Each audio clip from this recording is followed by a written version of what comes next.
Hi everyone, and welcome to a video on the BowTrainer. A big thank you to all of you who have got yours already. We've sent out a number of units all across Australia, and so we really appreciate your kind words, your comments and your questions. And we've had a number of requests to make a video on some of the exercises and some of the tips and tricks that we have when using the BowTrainer. Now, I must admit, I have been a little bit hesitant to produce a video like this, and really that's because I think that the internet and online resources are a great way of getting knowledge, and if you can decipher and filter through to find good information, it can be very valuable. But I do not think that an online resource can replace your teacher. And I want to put it out there that the BowTrainer is a training device, and this video is about training as opposed to replacing what a teacher has to offer. I guess the other thing about it too is that there's not just one way to play the violin or viola. In fact, if you're going to line up 10 international concert soloists, they're all going to look slightly different, and their technique might be vastly different, but there's no doubt that they can all play. And so with this video, I'm going to try my best to refrain from commenting on how to alter things technically, because there is not just one way of doing it. And I guess the BowTrainer is valuable in that it can suit the different methodologies in which you're learning. Okay, so before we even start with the BowTrainer, I think it's very valuable to talk about violin position. So violin position is absolutely crucial to how the bow works.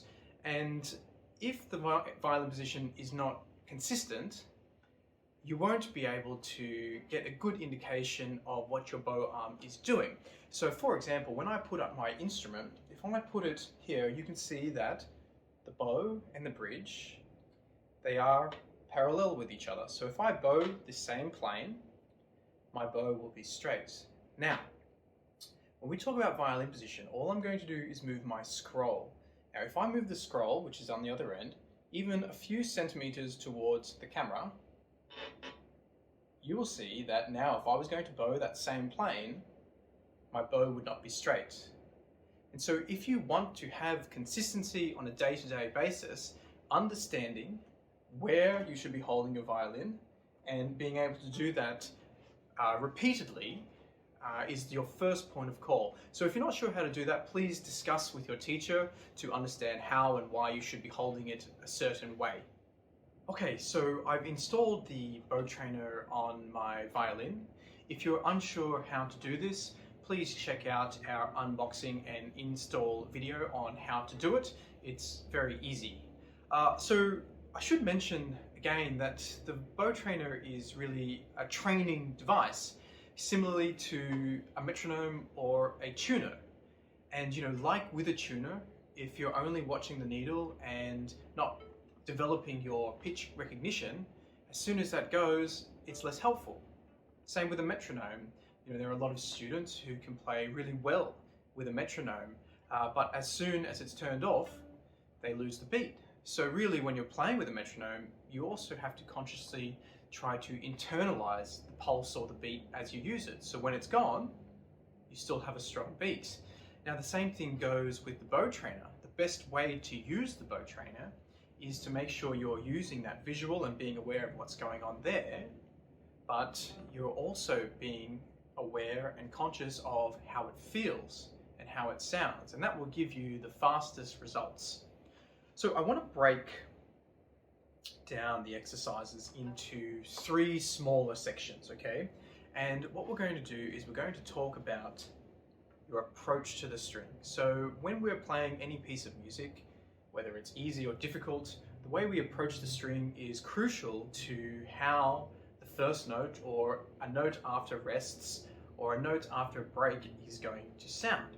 So if we are doing some foundational stuff, and some rudimentary stuff, it's very valuable to practice just starting on a certain point on a certain string and being able to be aware of where you are placing the bow. So let's aim for perhaps just below the middle on the A string. So what we want to do is we want to also lead in a way that we might do if we were playing the piece. And so we're going to try and aim for this middle contact point. Now again, some pieces might require you to have a sound that's a little bit closer to the fingerboard. Some might be a little bit closer to the bridge. But again, that's dependent on what you're playing. So let's aim for the middle again. So what we're aiming to do is we're trying to keep it as a repeatable action, being conscious of what it feels like to be able to do it, okay? And the BowTrainer is going to give us the ability to tell, okay? So let's say we want to go in the upper half, same deal. So how does it feel to be able to put it on? Now, if I'm somewhere that's not intended, I'll be able to see it straight away, but it will feel different, okay? And what we want is we want repeatable and conscious movements, and that's the best way to be able to get consistency and improvement in your playing. Okay, so now the second thing we're going to work on is straight bowing in the middle of the bridge and the fingerboard, so where I've lined up my green LED, and we're going to work in smaller sections of the bow.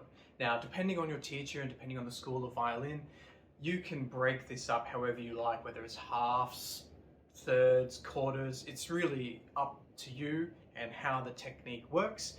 For myself and my students, I like to talk about the square, and when we're talking about the square, we're talking about right angles between the bow and the violin, a right angle between the bow and the forearm, and then another right angle between the forearm and the upper arm. So for this works for me, but you know, it can be however you see fit. So what we're going to do is we're going to isolate these parts of the bow, okay?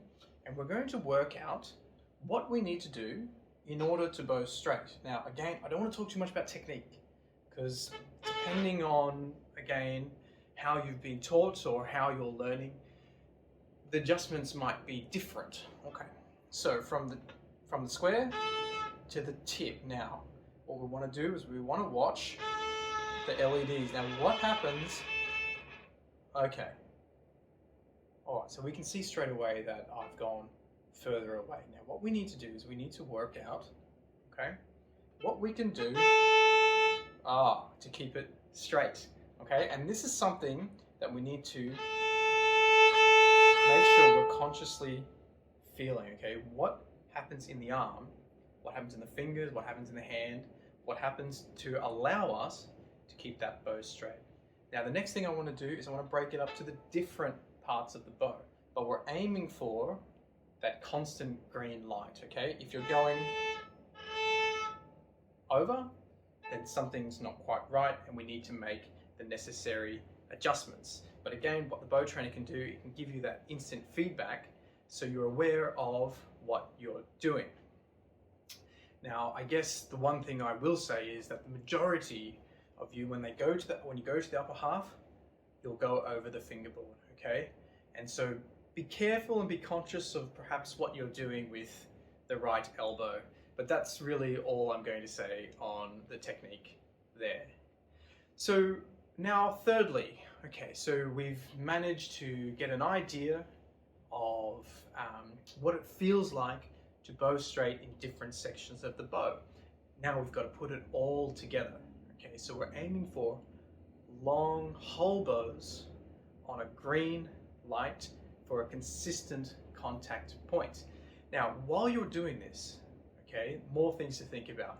Not just how it feels, but you want to aim for a consistent sound and a consistent bow speed, that you're traveling at the same speed. Now, this is really important because what you want to build into your playing is a base level that allows you then to change what you're doing. So for example, you're not going to always play with the same bow speed, but you need the ability to do so, and you don't want to build in unconscious habits that affect the sound long term. So we're going to aim for a constant tone, we're going to aim for a constant speed, and we're going to aim for a constant contact point. Now, for a lot of students, and probably myself included, I would be starting at one of these points where we've broken up the bow into sections, okay? And then we go. So what are we doing? Okay. And what do you need to do to bring it back? Okay? So I think it's really important to finally discuss that, although it may seem like it's very simple and very rudimentary, the foundation of your violin technique is absolutely crucial to how you develop. And if you can get these basics down, like violin position, understanding how to do a straight bow, it really helps in the long run. Now we're going to make a few more videos for some more perhaps complicated or some more advanced techniques that we can use the BowTrainer for. We hope you enjoy it, and please, if you do have any more questions, let us know.